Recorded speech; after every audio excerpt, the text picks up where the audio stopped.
मुझे रोक पाना भी सरल नहीं है पितामह। उत्तम अभिमन्यु, अति उत्तम।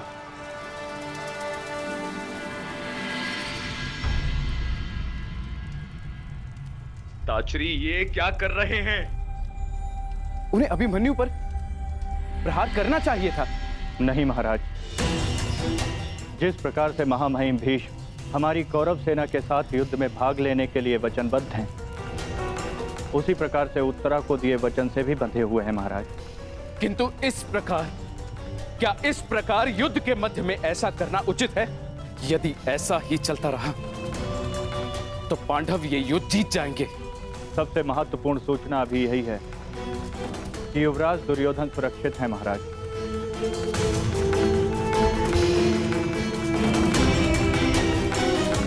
और राजकुमार अर्जुन उनकी ओर बढ़ रहे हैं महाराज।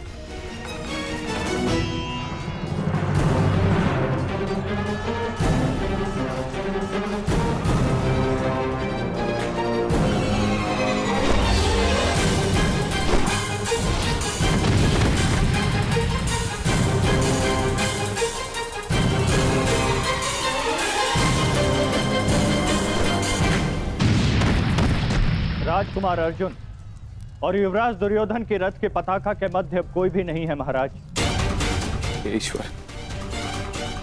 ईश्वर मेरे पुत्र की रक्षा करना।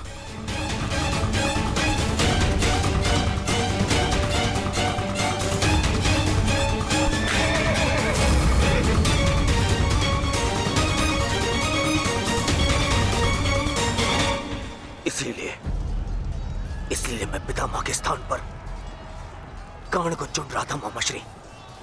इसीलिए मित्रगण इनके भांति वे पक्षी युद्ध तो नहीं लड़ता, इनसे नहीं होगा मामाश्री। हमारे और बाकी महारथी कहां है?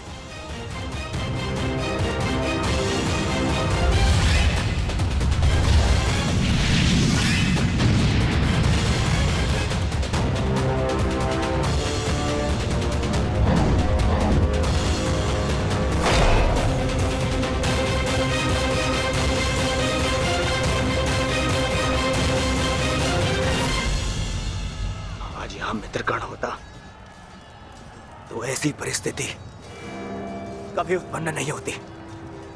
अब गण नहीं है तो कौन रोकेगा इसे? कौन?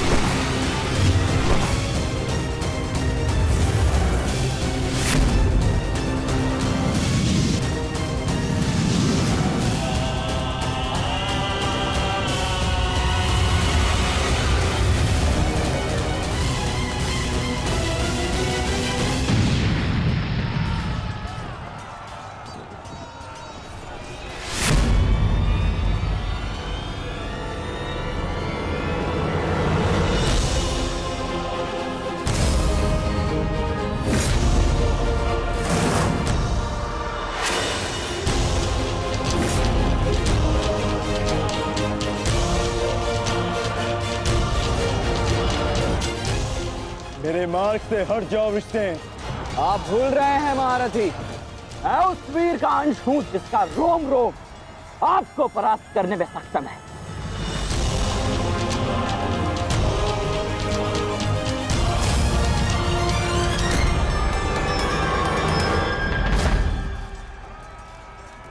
हम यहां युद्ध करने आए हैं और मैं अपने पिता को यह वचन देकर आया कि रणभूमि में मैं उनकी कमी की अनुभूति किसी को नहीं होने दूंगा। मेरे मार्ग से हट जाओ वृषसेन। मैं तुम पर प्रहार नहीं करना चाहता और ऐसा करने के लिए मुझे विवश मत करो। आप द्वंद्व कम और बातें अधिक करते हैं।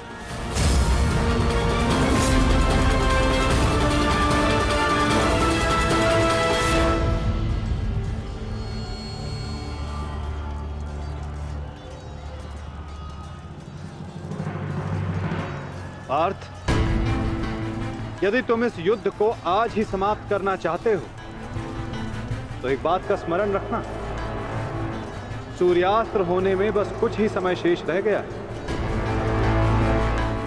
अपने सामने खड़ी बाधा पर प्रहार करो पार्थ।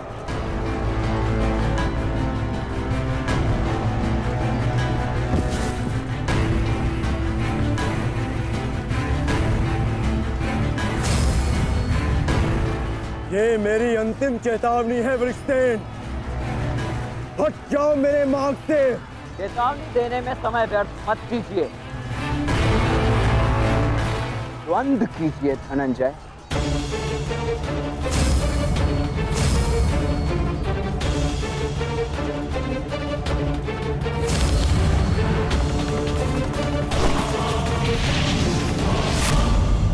वृषसेन,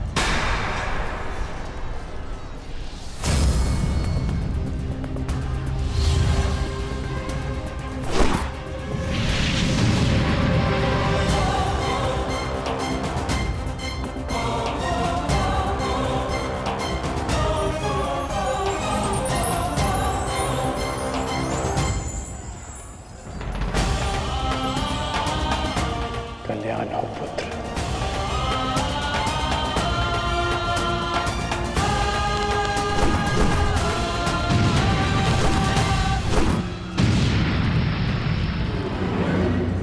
तुम्हारा पुत्र तुम्हारे ही भांति कुशल योद्धा है कर्ण।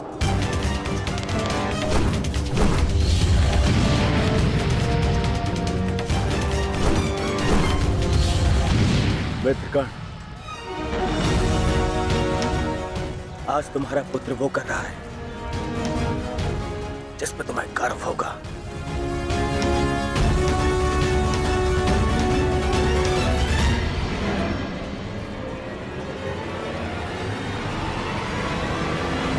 शीघ्रता करो पार्थ, सूर्यास्त्र में बस कुछ ही समय शेष है।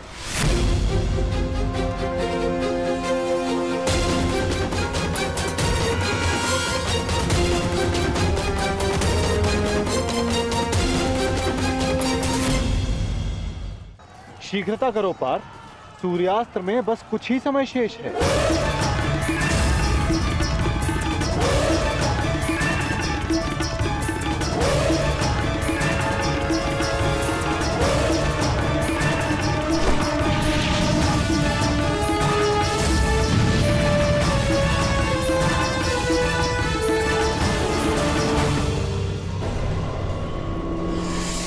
ये पर्वतास्त्र है पुत्र, मुष्टिकास्त्र का प्रयोग करो।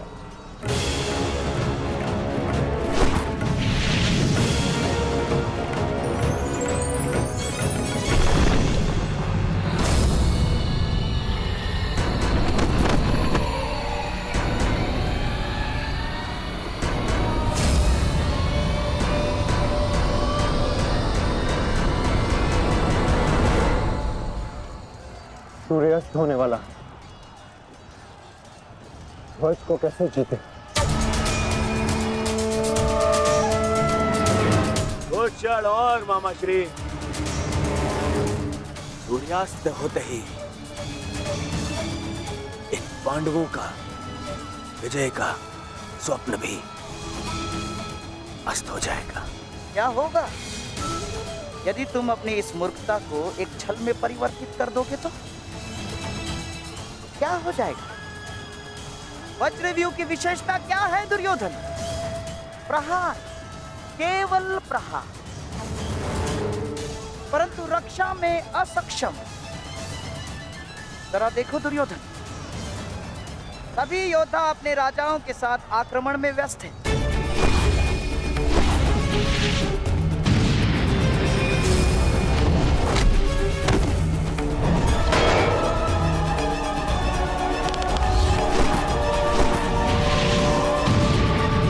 बिना किसी रक्षा नीति के हम इसका लाभ उठा सकते हैं दुर्योधन।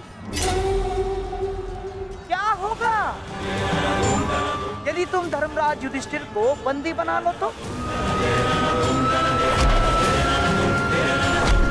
यदि पांडवों के ज्येष्ठ भ्राता युधिष्ठिर को हमने बंदी बना लिया दुर्योधन, तो हमारी विजय निश्चित।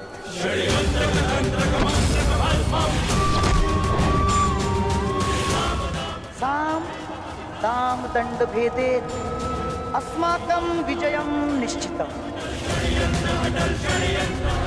अस्माकं विजयं निश्चितं दुर्योधन। आपका विचार उत्तम है मामाश्री।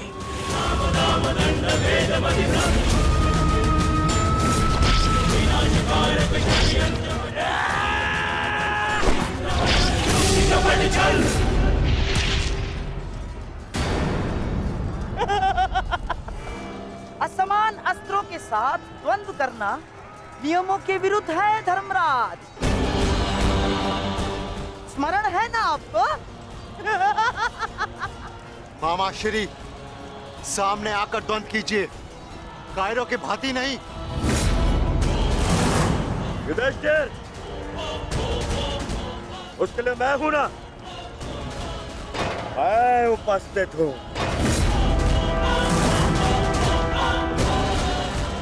यदि तुम युद्ध चाहते हो तो मैं तत्पर हूं। ये बात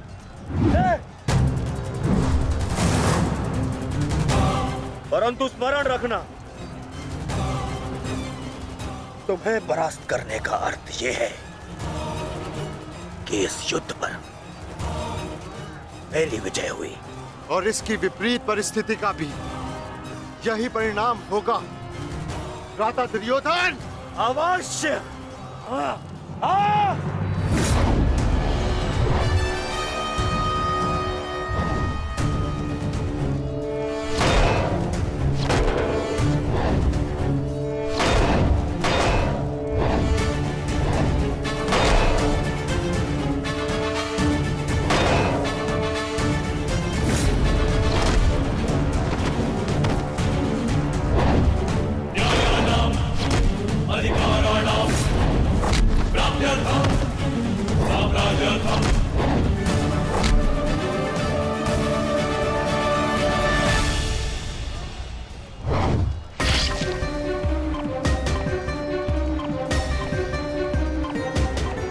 साधु पुत्र, साधु।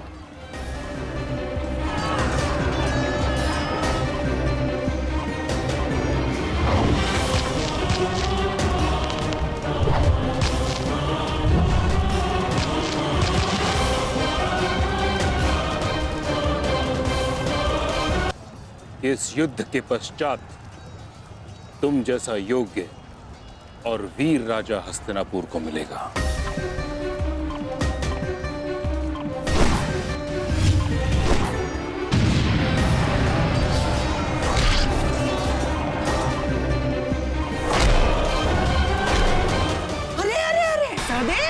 कहाँ चल दिए? शुभ कार्य करने जा रहे हो ना? मामा श्री का आशीर्वाद नहीं लोगे? आओ प्रणाम करो।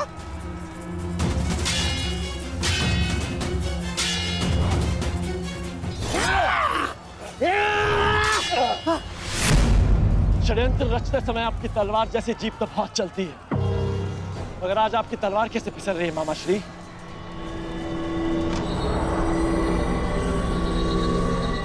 नहीं दुर्योधन, वो क्या है ना सहदेव, हर वस्तु अपने समय से चलती है।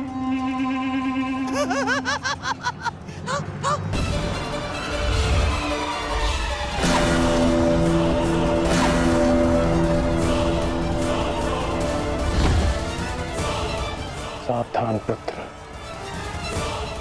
अब तो बाण आएंगे।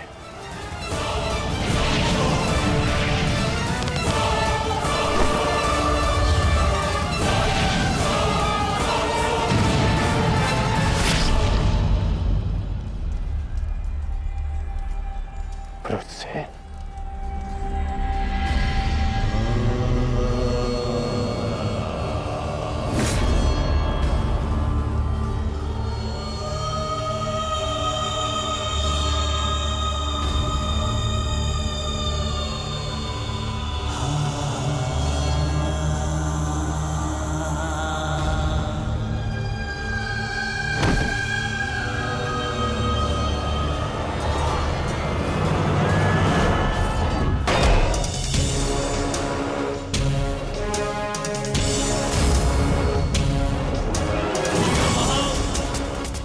कोई जाकर उस पताका को ले आओ। दुर्योधन मेरे साथ युद्ध में व्यस्त है। जाओ।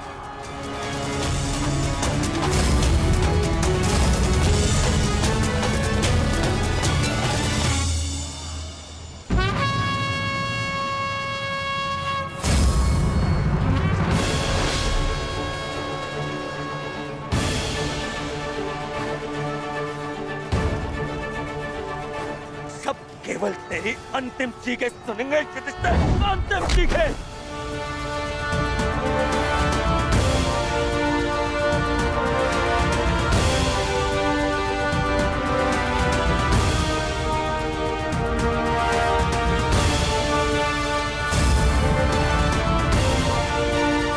अरे कोई रोको उस बालक को।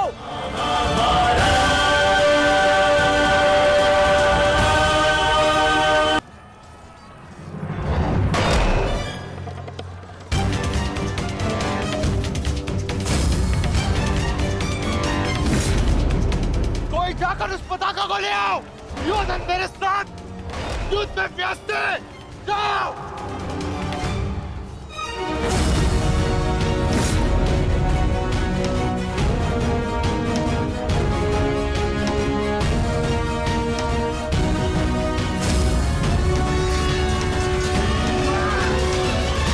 वृषसेन के लिए ये प्रहार पर्याप्त है माधव। दुर्योधन के ध्वज को अपने अधीन करके इस युद्ध का अंत करते हैं। चलिए माता।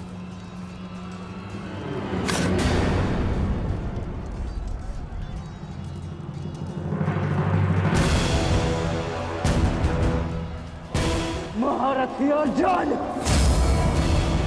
द्वंद्व भी शेष है।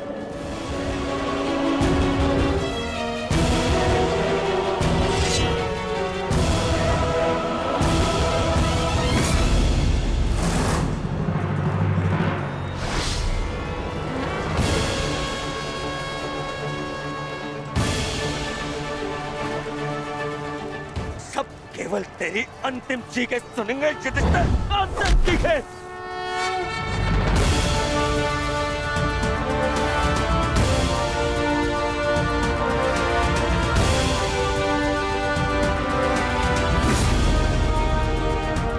भागो उस पर!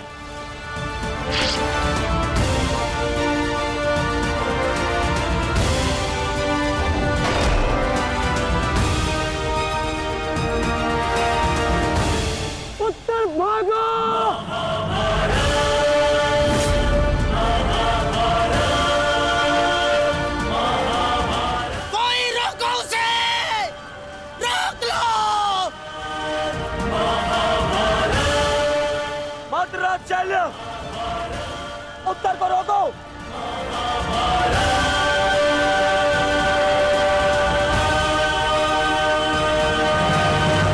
मंत्रराज, रोको इसे। कायर, भूल गए किसके पक्ष से डरने का वचन दिया था तुमने? नहीं भूला मैं। सब समान है मुझे। मेरा वचन भी और तुम्हारा छल भी।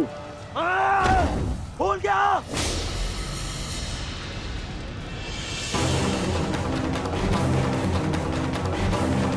शल्य, ये क्या कर रहे हो तुम?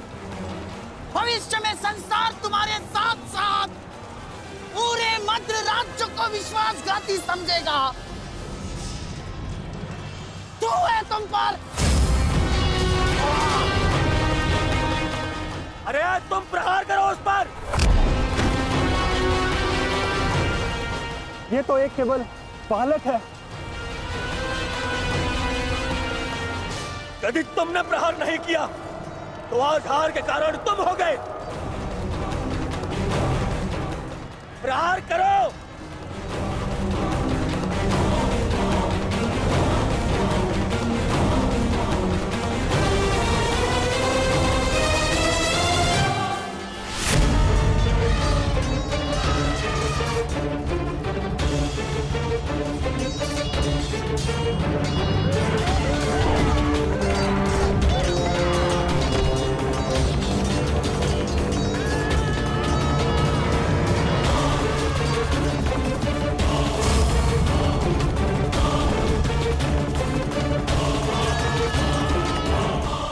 मैं आपको वचन देता हूँ, मैं युद्ध के अंत तक उसके पक्ष से लड़ूंगा।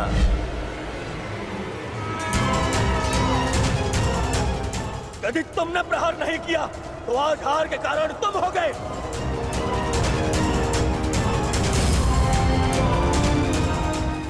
मैं शल्य अपने अतिथि की ओर से अपने शत्रुओं का नाश करूंगा।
अभिमन्यु, मुझे क्षमा कर दो अभिमन्यु, मैं अपना लक्ष्य पूर्ण नहीं कर पाया।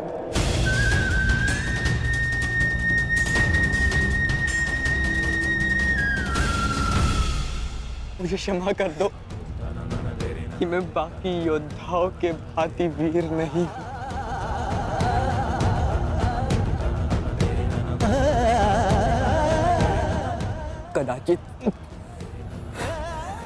कदाचित तुम मुझे पताका के साथ अपने बाहों में लेकर शिविर तक ले जाते।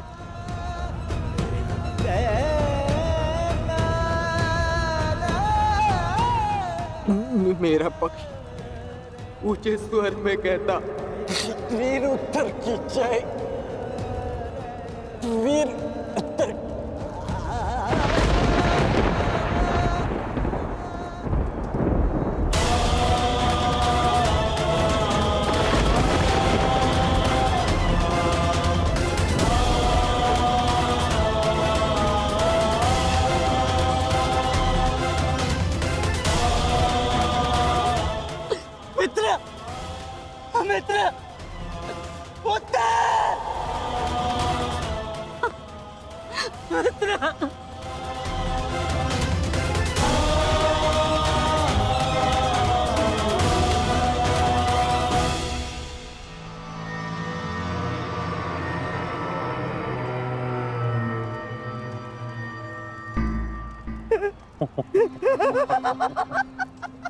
बालक हमारे पताका लेने चला था, हैं?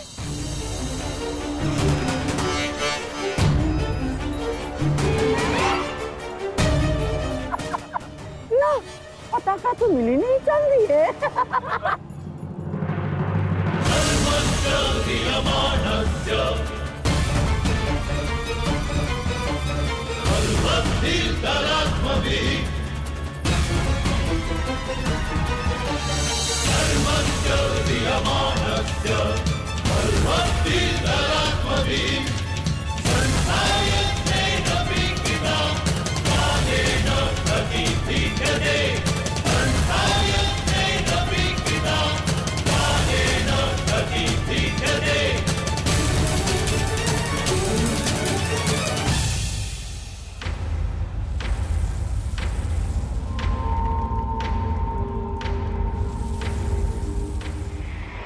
समय बदल गया है अभिमन्यु, और हालात भी। अब केवल विषय वर्तमान का यह युद्ध है। देखना, मैं यह पताका लेकर ही रहूंगा।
सूर्यास्त हो चुका है, फिर अब तक ये सब लौटे क्यों नहीं?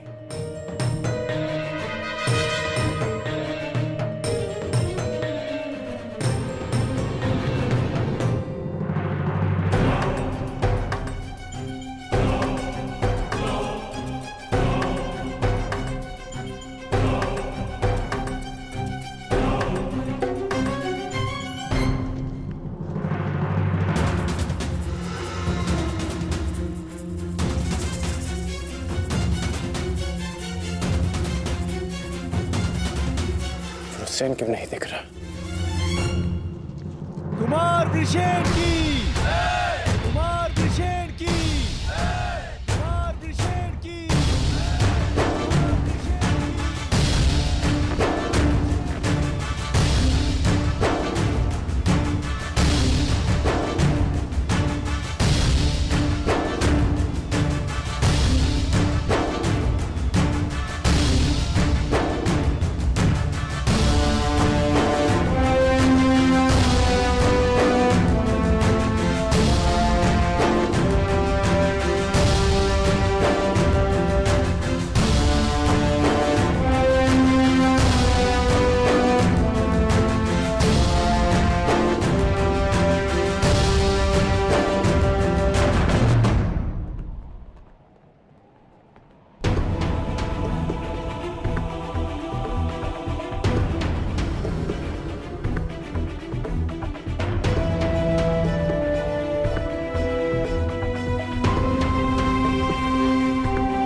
पिताश्री।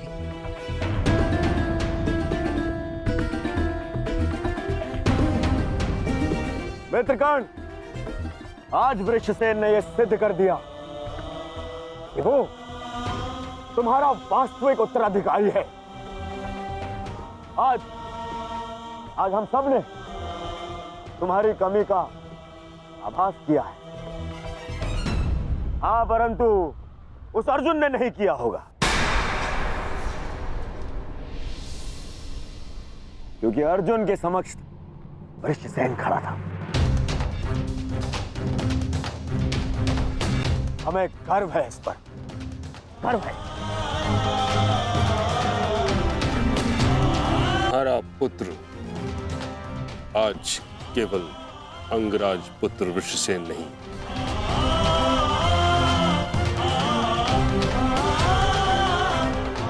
बल्कि महारथी धनुर्धारी वृषसेन बन गया है। उसने हम सभी से कहीं अधिक कुशलता से युद्ध किया है। हाँ, अन्यथा कुछ ऐसे महारथी भी थे जिनके कारण हमें पहले ही दिन पराजय का मुख देखना पड़ता।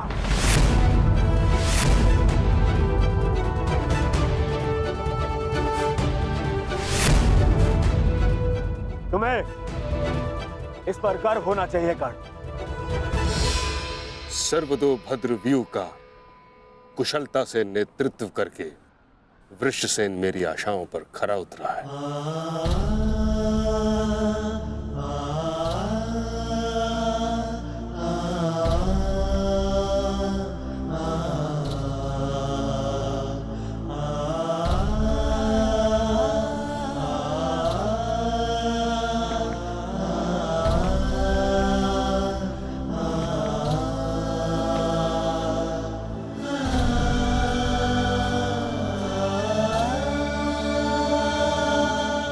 कल्याण हो तुम्हारा पुत्र।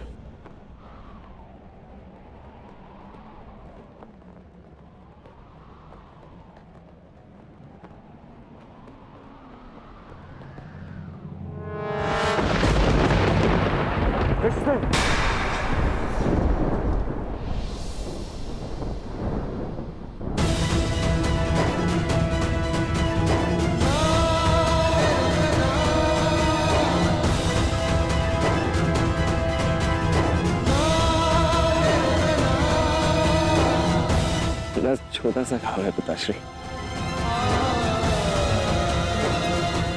अर्जुन का बाण।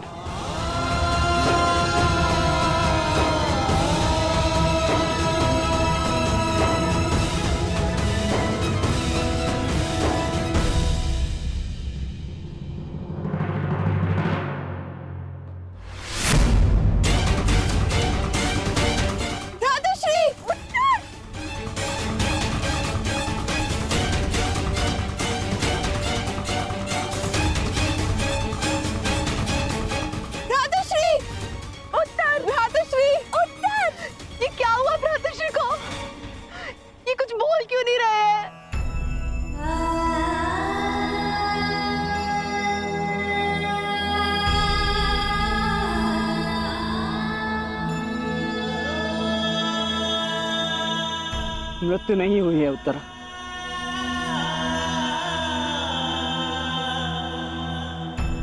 वीर मरते नहीं, वीर गति को प्राप्त करते।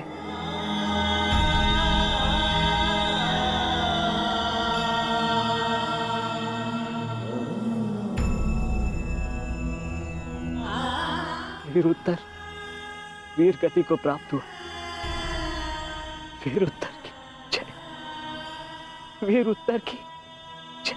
वीर उत्तर की वीर उत्तर की वीर उत्तर की वीर उत्तर की वीर उत्तर की वीर उत्तर की वीर उत्तर की।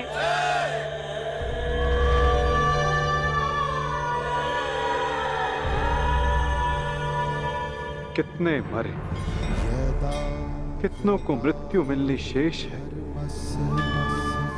अभी तो आरंभ हुआ है इस महायुद्ध का, एक नए युग को लाने के यज्ञ में।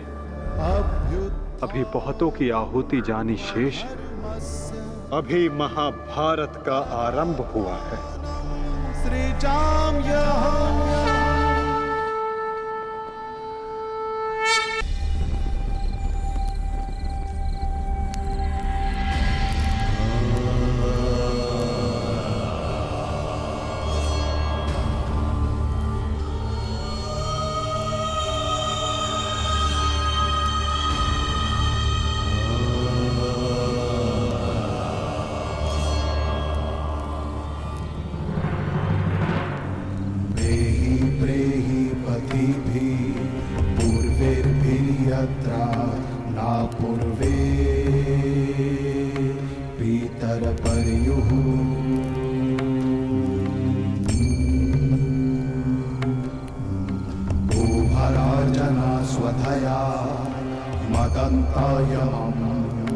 पश्यासि वरुणं च दिवम्। ये सब क्यों हुआ सखा? सहस्त्रों काल के गाल में समा गए।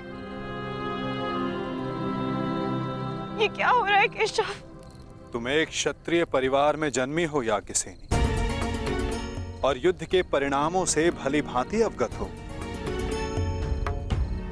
तुम स्वयं युद्धकांक्षी हो, तो फिर ये पीड़ा क्यों? क्योंकि ये अनुमान नहीं था केशव कि अपनों की मृत्यु इतनी पीड़ादायी होगी। आज उत्तर वीर गति को प्राप्त हुए, कल कोई और होगा। मन बहुत विचलित हो रहा है सखा। जब भी मैं अपने पुत्रों का या आर्य पांडवों का मुख देखती हूँ, मुझे एक भय समा जाता है मन में कि कहीं। तुम ये मत भूलो सखी कि ये युद्ध केवल तुम्हारे अपमान, केवल पांडवों के साथ हुए अन्याय के प्रतिशोध के लिए नहीं हो रहा है। ये युद्ध धर्म की पुनः स्थापना के लिए हो रहा है, अधर्म के नाश के लिए हो रहा है। और धर्म की स्थापना के लिए वीरों को अपने प्राणों की आहुति देनी पड़ती है सखी।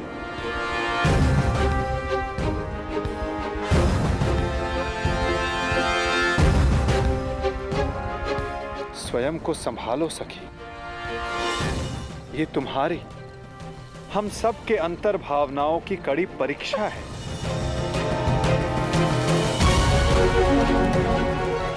और इस युद्ध में हानि केवल हमें नहीं हुई है, अभी तो इस युद्ध में अनेकों की आहुति देना शेष है सखी।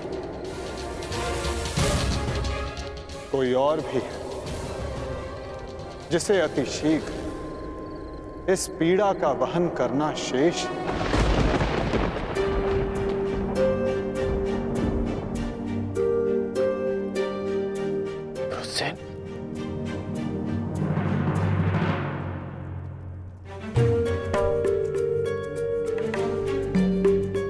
धन्यवाद पिताश्री।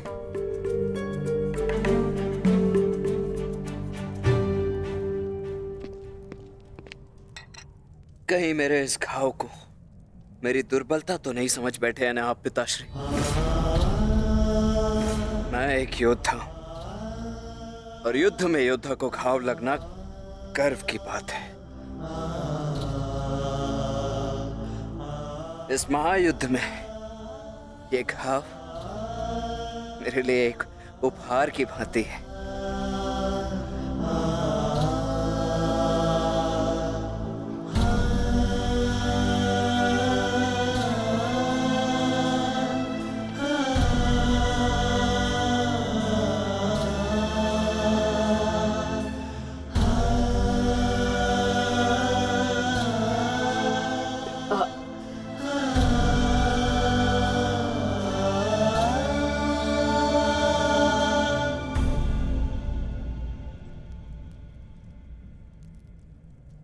आज तुमने अपने आप को एक सच्चा योद्धा सिद्ध किया है। मुझे तुम पर गर्व है। कल्याण हो तुम्हारा पुत्र। अब तुम्हें विश्राम की आवश्यकता है। विश्राम करोगे तो यह घाव जल्द ठीक हो जाएगा।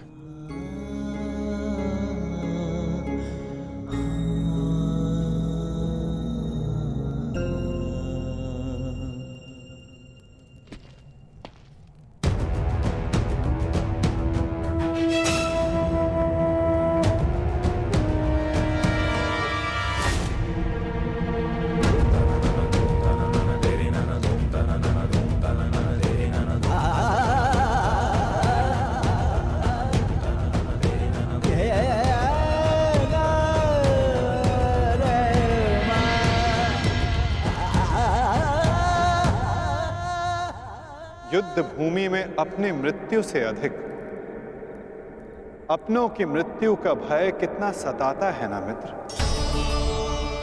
माधव, बड़ी बात।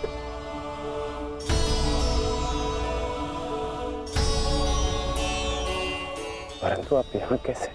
मैं तुम्हें यह बताने आया था कि तुम्हारा पुत्र आज इस युद्ध में बड़ी वीरता से लड़ा मित्र। तुम्हारे पुत्र ने महाभारत के प्रथम दिन को अविस्मरणीय बना दिया। वृषसेन के घायल होने के पश्चात भी उसने अर्जुन को युद्ध भूमि में तुम्हारी अनुपस्थिति का भान नहीं होने दिया।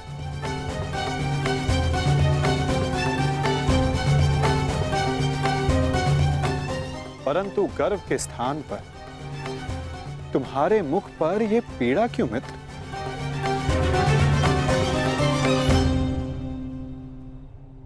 गर्व है, गर्व है माधव। परंतु ऐसा क्यों होता है कि मैं स्वयं के शरीर पर सहस्त्र बाण सह सकता हूं। मैंने बिना संकोच किए अपने कवच और कुंडल दान कर दिए। मैं ये सब पीड़ा सहने में सक्षम हूं। एक योद्धा होने के नाते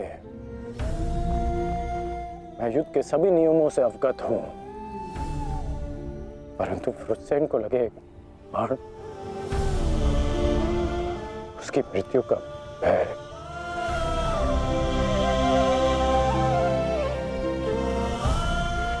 मुझे खाया जा रहा है। परंतु तुम ये कैसे कह सकते हो मित्र कि ये भय है, पूर्वाभास नहीं?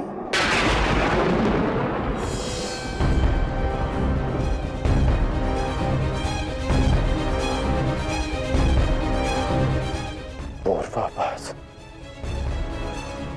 आप क्या कहना चाहते हैं? एक योद्धा को विजय की आशा अवश्य होती है, परंतु उसे परिणाम का पूर्वाभास भी होना चाहिए। आज युद्ध में जो हमारे साथ खड़ा था, कल उसका स्थान कोई और ले लेगा और उसके पश्चात कोई और। ये युद्ध है मित्र, इसे बदला नहीं जा सकता। बलिदान मांगना युद्ध की नियति है मित्र। मैं समझता हूं जो आप कह रहे हैं,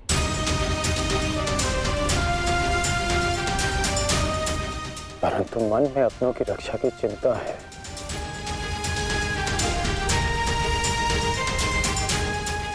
कैसे करेंगे अपनों की रक्षा?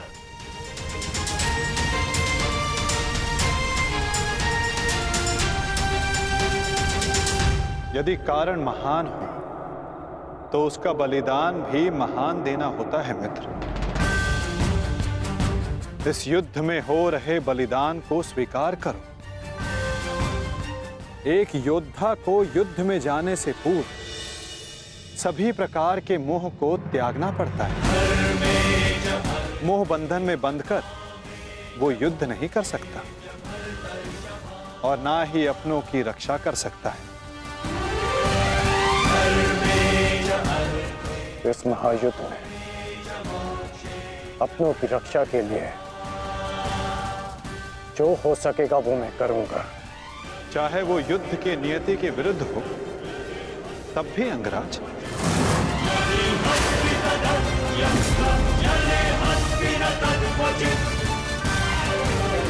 उत्तर दो अंगराज, क्या तुम ऐसा कर पाओगे?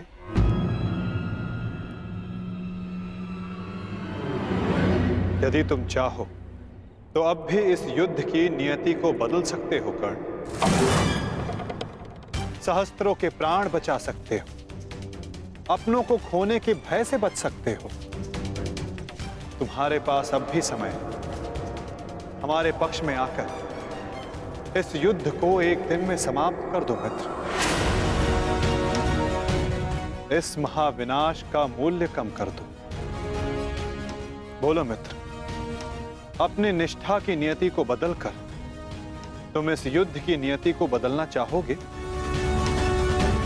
महामहिम भीष्म ने तुम्हें इस युद्ध भूमि में प्रवेश करने से वर्जित किया है। यही अवसर है मित्र, अपने भ्राताओं के साथ मिलकर धर्म के लिए युद्ध करके इसे समाप्त कर दो।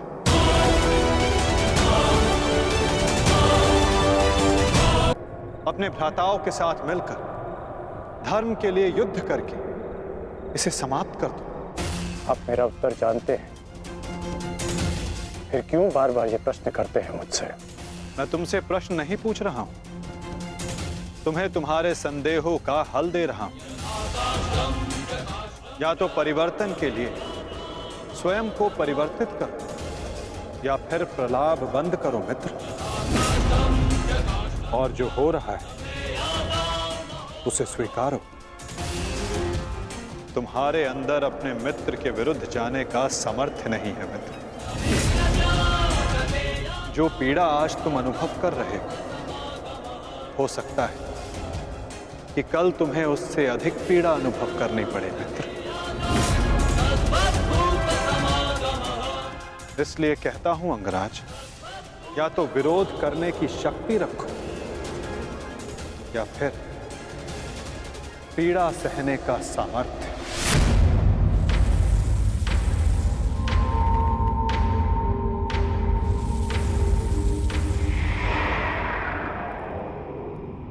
एक बात और थी मित्र, सोचा कि तुम्हें उसका ज्ञात होना चाहिए।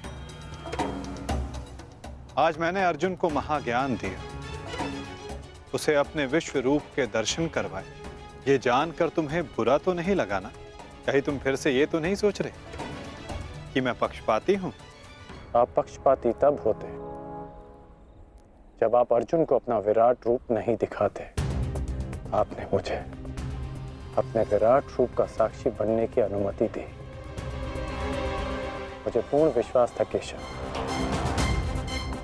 कि एक ना एक दिन आप अर्जुन को अपना विराट रूप अवश्य दिखाएंगे। आपको लेकर किसी और के मन में शंका हो सकती है, परंतु मेरे नहीं।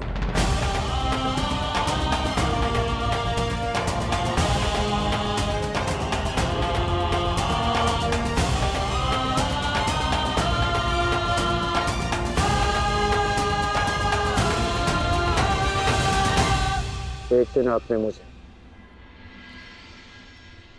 पाषाण और मोरपंख होने का अर्थ समझाया था। हर पहेली का उत्तर हमारे चयन में होता है अंगराज। इस पाषाण खंड की भांति, जो ना अपना चुना हुआ मार्ग बदलता है और ना ही अपने विचार। और दूसरा मार्ग वासुदेव, जो इस मोरपंख की भांति होते हैं, वे अपने आप को ईश्वर की इच्छा के हाथों ऐसे समर्पित कर देते हैं जैसे इसने स्वयं को वायु को समर्पित किया। मैं आज भी पाषाण हूं और अर्जुन आज भी वही मोरपंख। वो मोरपंख जिसे आपको अपने मस्तक पर धारण करना ही था। ये मेरा प्रारब्ध है कि मैंने पाषाण होना चुना है।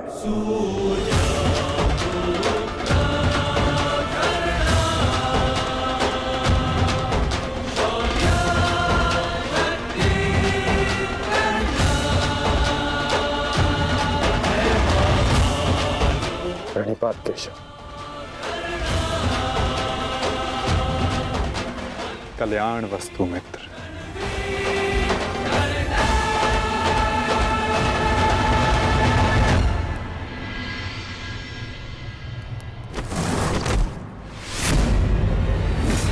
युद्ध का पहला दिन कौरवों के नाम रहा।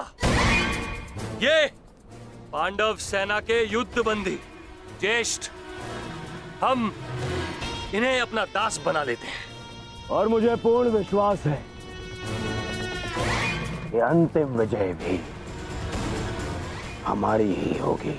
उत्सव का आनंद लो। राजकुमार दुर्योधन की राजकुमार दुर्योधन की। अरे मित्र, आओ आओ मित्र। हाँ, यहाँ उत्सव चल रहा है। तुम कहाँ रह गए थे? किस बात का उत्सव? उन पांडवों के विनाश का उत्सव, उनकी पराजय का उत्सव मित्र।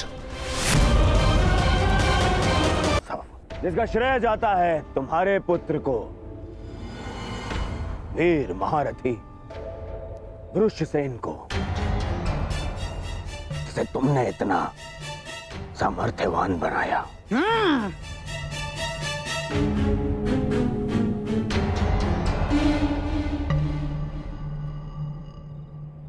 ये तो अवश्य उत्सव बनाने की बात है।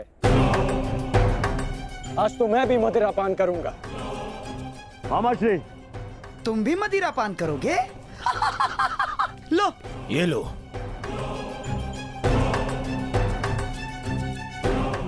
ये उत्सव पांडवों के विनाश के नाम। विनाश के नाम। मित्र, मैं इस युद्ध में उपस्थित नहीं था। क्या तुम मुझे बता सकते हो कि पांडवों की सेना में कितने हताहत हुए? पूरी एक औक्षणी सेना और साथ साथ उस मूर्ख बालक उत्तर का भी अंत किया आज हमने। विराट के छल का प्रतिशोध लिया हमने। उत्तम, अति उत्तम दुशासन। एक औक्षणी में 21 सहस्त्र 870 रथ और उनके रथी, और इतने ही हाथी और उस पर सवार योद्धा 65 सहस्त्र 610 अश्वरोही, 1,09,000 सहस्त्र 350 पैदल सैनिक। आज हमने युद्ध में इतने शत्रुओं का संहार किया। उत्तम उत्तम उत्तम। परंतु प्रतीत होता है कि हमारे ओर से कोई जानहानि नहीं हुई। तभी तो यह उत्सव बनाया जा रहा है ना मित्र?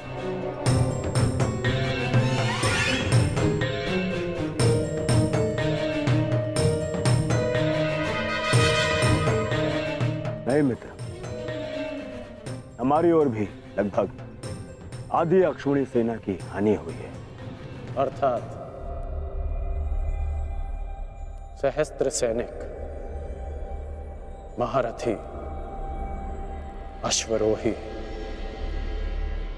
हमारी ओर से भी मारे गए। अब इनके परिवार का ध्यान रखने वाला कोई नहीं रहा।